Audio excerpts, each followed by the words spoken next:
Shalom, selamat pagi sahabat Lexio Divina yang dikasihi Tuhan Yesus Kristus.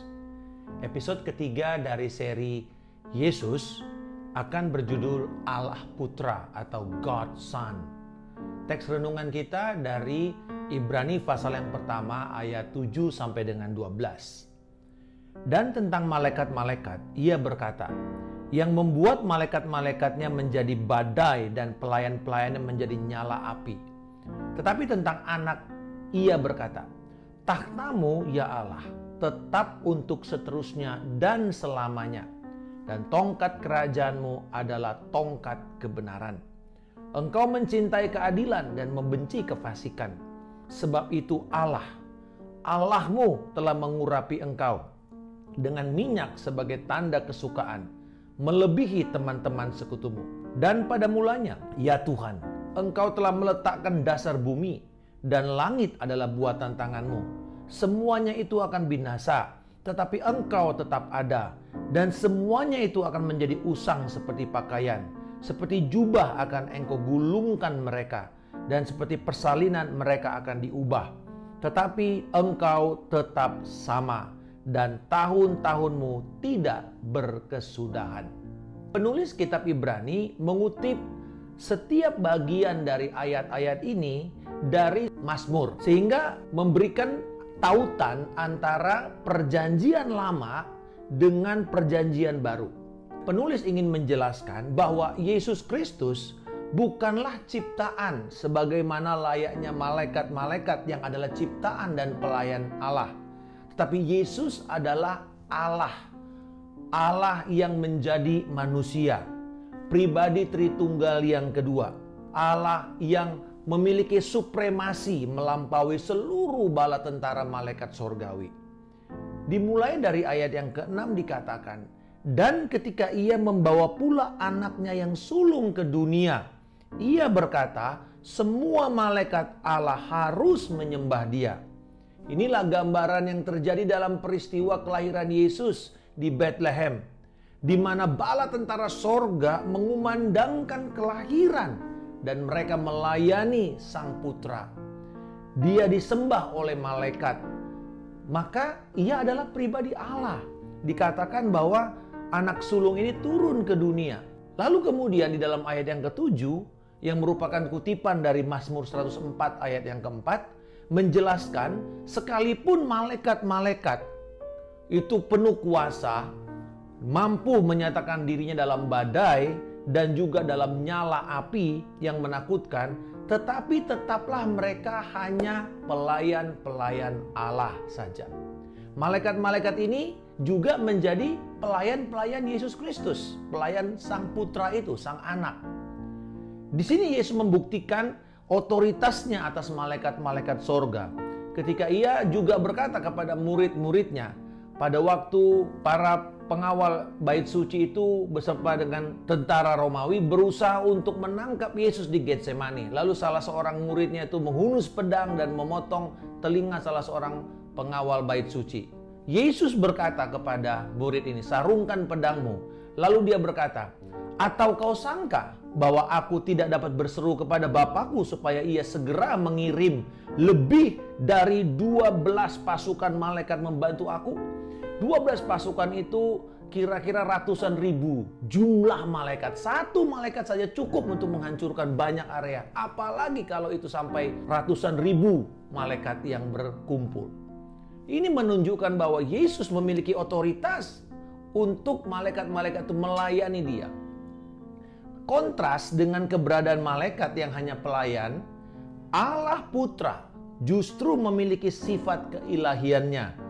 Dia memperlihatkan dirinya adalah Allah. Dikatakan di dalam ayat yang ke-8 tentang anak itu, ia berkata, takhtamu ya Allah, tetap untuk seterusnya dan selamanya. Tongkat kerajaanmu adalah tongkat kebenaran. Ini merupakan kutipan dari Mazmur 45 ayat 6 dan 7. Di sini kita bisa melihat pertama sebutan kepada anak ini adalah Allah. Dan kemudian dikatakan sifat daripada pemerintahannya itu terus menerus selamanya. Berarti ini bicara mengenai kekekalan. Lalu kemudian ada kebenaran. Ini semua atribut-atribut Allah melekat kepada Sang Putra. Malaikat bisa saja berkeliling di sekitar takhta Allah, tetapi Sang Putra lah yang bertakhta di sana bersama dengan Allah Bapa. Malaikat bisa saja diutus untuk melaksanakan keputusan-keputusan Allah di bumi ini, tetapi Sang Putra lah satu-satunya yang diurapi. Sang Putra lah yang menjadi utusan yang diurapi oleh Allah satu-satunya. Dialah Mesias, dialah Kristus yang diurapi itu. Lalu kemudian dari ayat 10 sampai 12 yang sumbernya terambil dari Mazmur 102 ayat 25 sampai 27 dikatakan tentang bagaimana Yahweh yang meletakkan dasar bumi dan bagaimana sifat daripada ciptaan dan bagaimana pencipta. Penulis Ibrani di dalam inspirasi Roh Kudus mengenali bahwa Allah Putra turut bersama dengan Yahweh dalam proses penciptaan. Dalam ayat ini kelihatan sekali konsep doktrin Tritunggal itu mendasari pernyataan ini. Penulis memakai pernyataan pada mulanya Tuhan yang meletakkan dasar bumi. Dan kita sudah belajar sebelumnya dari Yohanes 1 ayat 1 sampai 5 bahwa prinsip pada mulanya memperlihatkan Allah sudah ada sebelum penciptaan. Yesus sudah ada sebelum penciptaan. Yesus adalah Allah, pribadi Allah juga. Segala sesuatu diciptakan oleh Dia dan melalui Dia. Segala sesuatu dijadikan. Tidak ada satupun yang luput dari penciptaan Yesus. Ayat 11 dan 12 memperlihatkan doktrin penting tentang iman Kristen, yaitu perbedaan yang mencolok antara pencipta dengan yang diciptakan. Sifat ciptaan itu sementara, sifat pencipta itu adalah kekal. Yang diciptakan akan hancur atau binasa, sedangkan pencipta akan kekal dan tidak dapat binasa. Inilah yang membedakan iman Kristen dengan pemikiran-pemikiran modern seperti New Age Movement yang mengatakan bahwa kesalehan manusia itu atau upaya manusia untuk berbuat baik dan menjadi saleh perlahan-lahan bisa mengangkat derajat dia sehingga menjadi seperti Allah atau bahkan Allah itu sendiri. Pesan dari New Age Movement mengatakan Anda sebagai ciptaan bisa berubah menjadi pencipta. Anda bisa menjadi Allah. Tapi tidak demikian dengan iman Kristiani. Kita tetap mengakui supremasi Allah, pencipta kita. Supremasi Kristus di dalam hidup kita. Pertanyaan yang perlu kita renungkan pada kesempatan ini. Di area mana Anda merasa superior sehingga tanpa sadar Anda menggeser keberadaan Allah dari area itu? Dan bila saat ini Anda sadar akan superioritas Kristus di dalam alam semesta ini dan atas segala makhluk yang Dia ciptakan, bagaimana pemahaman ini bisa mengubah paradigma Anda tentang kehidupan ini? Bagaimana Anda bersikap tentang Yesus adalah Tuhan, Yesus adalah Allah? Apakah Anda bersedia melayani Kristus dengan sepenuh hati, menundukkan diri karena sadar, menyadari sesungguhnya Dialah Allah yang patut untuk disembah dan dilayani? Saya meyakini bahwa sahabat sekalian, pemahaman ini akan mendorong kita semakin mengenal Yesus, bukan sekedar manusia yang ada di dunia ini sebagai manusia sejarah, tetapi Yesus sudah ada sebelum manusia diciptakan, sebelum segala sesuatu diciptakan, dan Dia akan ada sampai kepada kekekalan. Dia tidak pernah berubah dalam kekekalannya, dulu, sekarang, sampai dengan selama-lamanya.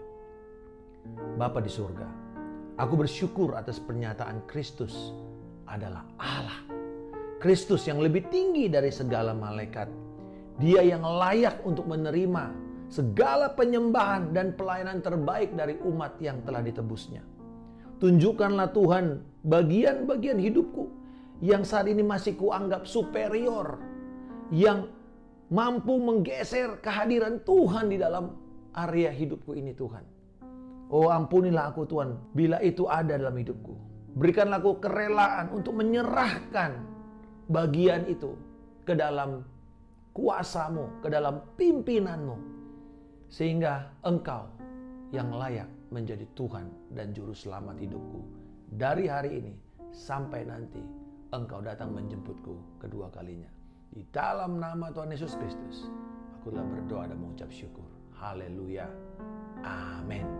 Salam kemenangan. Saya Pendeta Markus Simanjuntak.